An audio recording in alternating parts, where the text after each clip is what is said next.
Em 2003, forças dos Estados Unidos invadiram a Colômbia, Equador, Peru e Venezuela na chamada Segunda Guerra Centro-Americana, ou Novo Vietnã. No meio de tantos soldados, um jovem de 18 anos estava começando sua carreira para se tornar uma das maiores lendas do futuro sombrio. Esta é a história de Morgan Blackhand.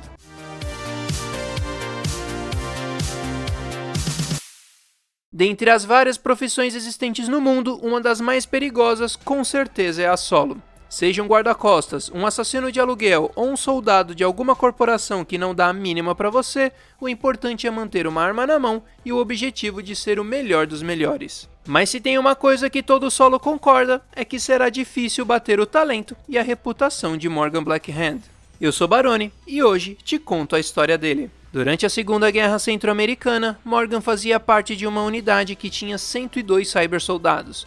Ele chegou ao ponto de ser o segundo em comando, mesmo seu superior não gostando dessa ideia. Foi nesse período que um incidente plantaria um gosto, uma preferência e um interesse na mente de Morgan. Um de seus companheiros de esquadrão disparou acidentalmente sua arma de fogo e outro membro da equipe acabou pegando a bala com a própria mão, graças ao seu implante. Apesar do ocorrido, o sujeito não ficou nem um pouco preocupado, mesmo com sua mão completamente despedaçada e destruída, pois ele poderia trocar a qualquer momento por uma cibernética. Morgan achou esse acontecimento divertido e isso ficou em sua mente. Mas em 2008, Brenda Melendez, que mais tarde ficou conhecida como Fade, uma trilha-rede, estava junto com a sua família e quase todos foram massacrados vítimas da guerra. Morgan a salvou e se afeiçoou à garota, e desde então garantiu que ela sempre tivesse trabalho quando precisasse. Só que em 2009, um incidente mudaria sua vida. Durante uma das inúmeras batalhas da guerra, Morgan foi atingido no braço, que ficou completamente quebrado.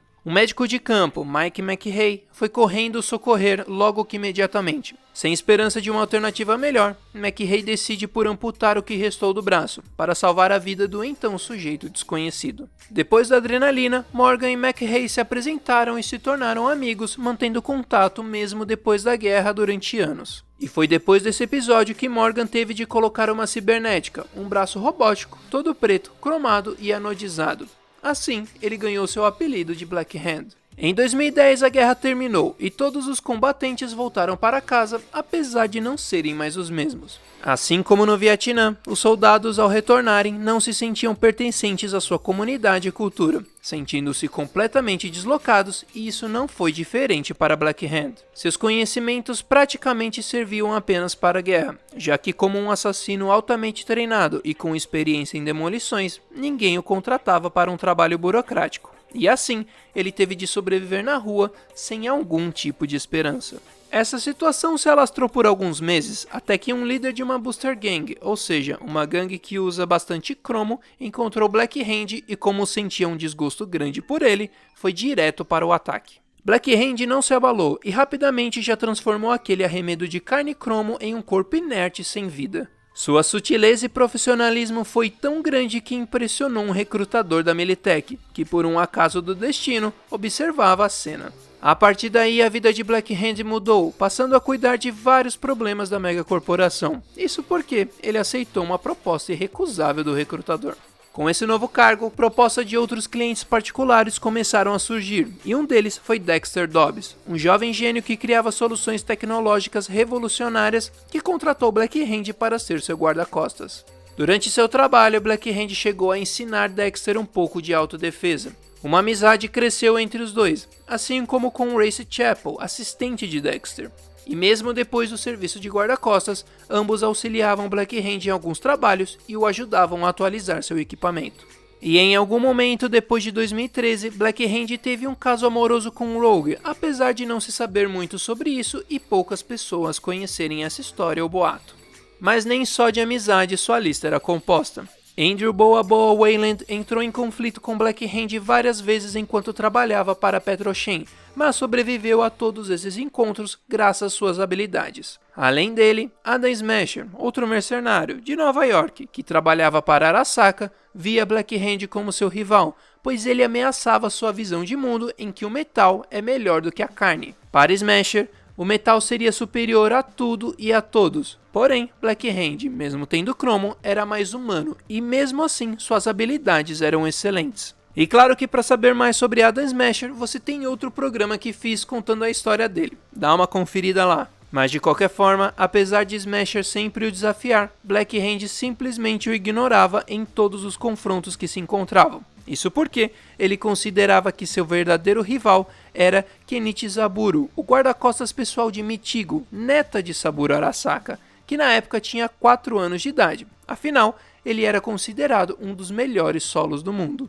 Durante esse tempo, a notoriedade de Black Hand foi aumentando e ele ficou bastante conhecido nas ruas, já que ele ensinava muitos de seus conhecimentos para outros profissionais, além de resolver vários incidentes da Série A. Um deles, inclusive, foi a tentativa de sequestro do ex-membro da banda Samurai, de Johnny Silverhand. Em 2019, Kerry Aerodyne foi encurralado por 5 sequestradores. Black Hand capturou todos eles vivos, os deixando apenas machucados pelos espancamentos. O fato é que qualquer um poderia matar os sequestradores, mas Black Hand era tão habilidoso que os levou vivos para as autoridades federais. Toda essa fama levou Black Hand, em 2020, a ser classificado como solo número 1 pelo prêmio Solo of Fortune. Nesse ano, ele também escreveu seu best-seller, The Enforcer's Handbook, que vendeu mais de 1 milhão de cópias só em seu lançamento. Com isso, o ramo todo acabou se aprimorando e ganhando notoriedade, como era a Malur, que teve um aumento na produção da sua indústria, a Malorian Firearms.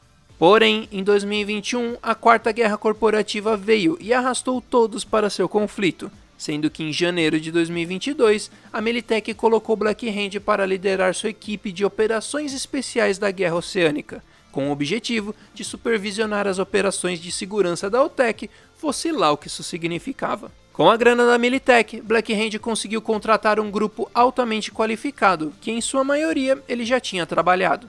Esse grupo era composto por Dexter Dobbs, Race Chapel, Fade, Eminem, Dash Panther e o Faceless Man. Além disso, ele também usou essa grana para apoiar o projeto lá no Apoia-se no Catarse, porque ele sempre gostou do conteúdo e queria saber mais sobre as lojas de RPG. E você pode fazer o mesmo, além, claro, de compartilhar o conteúdo com seus chumbas. Anastasia Lucchesi, agente de operações da Militech, foi colocada em seu grupo. Ela não era oficialmente parte do grupo, tendo sido colocada para se caso ele ameaçasse a corporação e precisasse ser eliminado. Como curiosidade, foi durante esse período inclusive que Aaron Malur desenvolveu o famoso canhão de assalto. Mas em março de 2022, a Arasaka tinha completado sua pesquisa sobre o Soul Killer 2.5, o programa que deu origem ao Relic, e eu também já falei dele no programa sobre a Arasaka. Para destruir esse novo perigo, a Militech tentou contato com Rach Bartmoss, porém, ele era contra ajudar qualquer corporação e inclusive realizava ataques contra a própria Militech, dando bastante trabalho para Black Hand.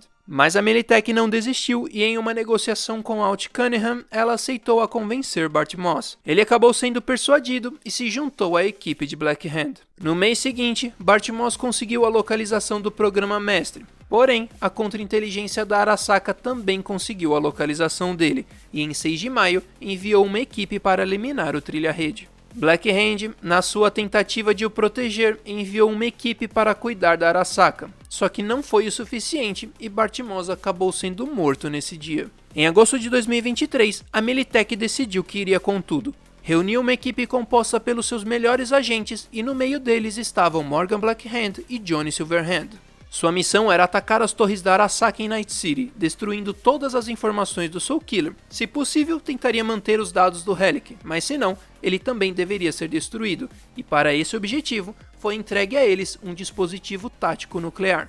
Black Hand tinha como função liderar a equipe de ataque Ômega, da qual também faziam parte sua equipe de operações secretas, Borgs e soldados de elite da Militech. O objetivo era atuar como suporte caso a equipe Alpha, a de Silverhand e a equipe Beta falhassem. Durante o ataque, Black Hand notou que a Arasaka tinha descoberto suas posições e estava se movimentando para emboscá-los. Ele emitiu um alerta para o restante das equipes, no mesmo momento em que liderava o ataque ao telhado para destruir o uplink a laser e impedir que a mega corporação realizasse um backup. Quando a equipe Alpha terminou seu objetivo, eles começaram a evacuar, sendo acompanhados pelas outras equipes. Depois de terem embarcado no VA, Adam Smasher apareceu, mostrando para Black Hand a cabeça de Shaitan, um dos Borgs aliados. Essa cena foi tão impactante para Black Hand que ele desceu do VA e Smasher provocou seu aliado mencionando que Silverhand estava morto. Black Hand estava tão furioso que ordenou todos a irem embora sem ele.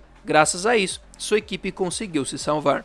Quando o VA partiu, os dois começaram a duelar de forma tão vigorosa e raivosa que um queria destroçar até a última partícula do outro. Mas o resultado nunca foi conhecido, e logo depois o imponente prédio da corporação começou a tremer por causa do dispositivo nuclear que tinha sido acionado. Night City sofreu um holocausto e contou todas suas consequências desastrosas no programa sobre a cidade, mas isso não foi o fim de fato da história de Black Hand.